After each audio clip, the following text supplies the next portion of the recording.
Hello everyone, Inventor719 here, and in today's video we're going to be making the world's easiest firecracker cannon. And this cannon can shoot whatever you want, but in today's video I'm going to show you my version, which will be able to shoot these airsoft BBs.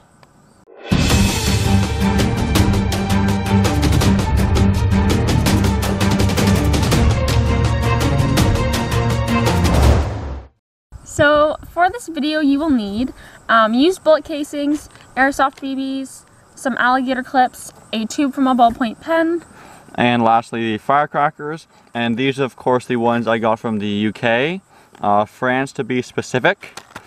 And of course that was just a joke. If you've seen my last video, USA versus France firecrackers, it went a little viral and I accidentally slipped up and said that these are from France in the UK, and of course I meant that they were from France, like Europe, not UK. I know there's a difference. Like, I'm from Canada, not the Canada in the US kind of thing. So I apologize for that. I actually knew that. I did take geography in grade 2, but I just said it wrong. So I apologize for that. So the first step, of course, is to choose the correct bullet casing.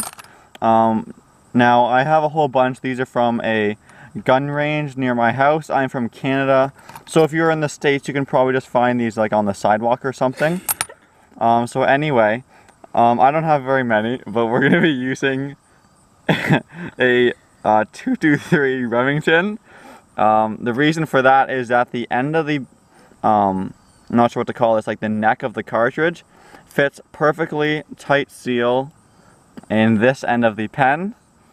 And like I said earlier, we're going to be using the 6mm, I believe they're 0.2 gram airsoft BBs. And if you didn't already know this from my previous videos, they fit perfectly in the barrel, or like the tube of a pen.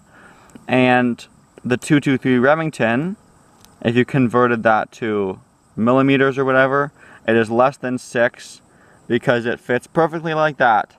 So if you're using airsoft BBs, I recommend using a 223 size or modifying something bigger. Like I think this is a 308, 30-06, something like that. But we're going to be using a 223 in this video. So to make your firecracker cannon, the first and only difficult step is to take your bullet and of course make sure it's expended, and take a little drill slightly bigger than the size of the fuse, but the smaller the better, because then it'll cause, when the explosion happens, for most of the pressure to stay contained, whereas a big hole you could lose quite a bit of pressure.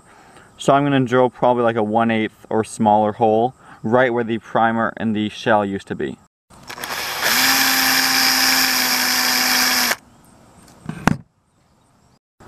Alright, so for the assembly portion, really easy. What we're going to do is just put the pen tube on top of the bullet casing, and then I'm going to use the alligator clip to go over top like that, and then you can basically put it that way if you want straight, I guess.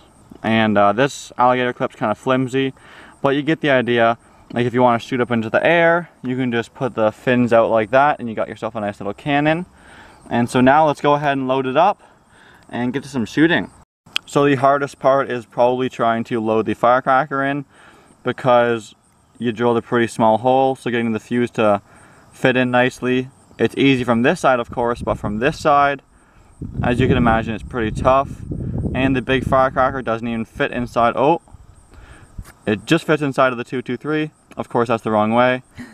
But it takes some finicking. I may not be able to do it on camera here, but basically keep going back and forth, maybe use some tweezers or something until the fuse comes out that little hole.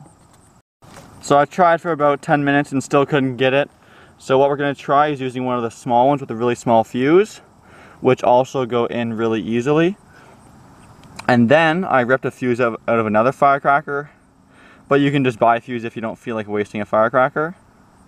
I'm probably going to trim it up a little bit too, but then I'm just going to shove it in there, and chances are that fuse will light the fuse in the inside on fire, and you got yourself a little cannon.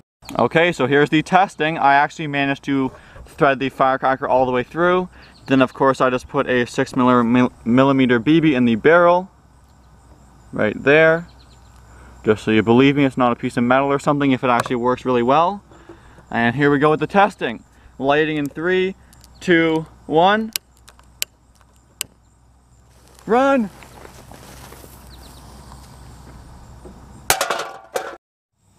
Alright, so we just did our shooting test, and it went very successful. I went through both sides of the can. There's the entrance, there's the exit. I'm sure it could have gone through a lot more. It definitely would have pierced it even if it was carbonated and full and everything. It was pretty powerful. The only thing that happened was that the cartridge separated from the tube. This actually went flying backwards. So when building it, maybe just use a little bit of electrical or duct tape right there. And of course, this part fell over because I just had it set up like a tripod. If you wanted it to not fall over, maybe just like nail this into a piece of wood or something, make it a little sturdier. But I'm just trying to keep it simple if you want to keep it simple. Now, to reload it, the only key is that when your firecracker explodes, the back half of it, as this kind of splits in half, is still stuck in there.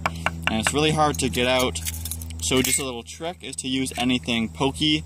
I have a mousetrap thing, doesn't matter though. So just put it in the back half of it and push. And it's in the top there, so with a bit of work, it'll be boring for me to show you on camera, but just keep poking it. I think something a little straighter, this has a bend in it, would work better. But yeah, you have to get the old cartridge out before you can put a new one in, and then reload, and you are ready to go. So thank you for watching the world's easiest firecracker cannon. I have another firecracker cannon on my channel, go check that video out. And as always, please like, comment, and subscribe. Thanks for watching.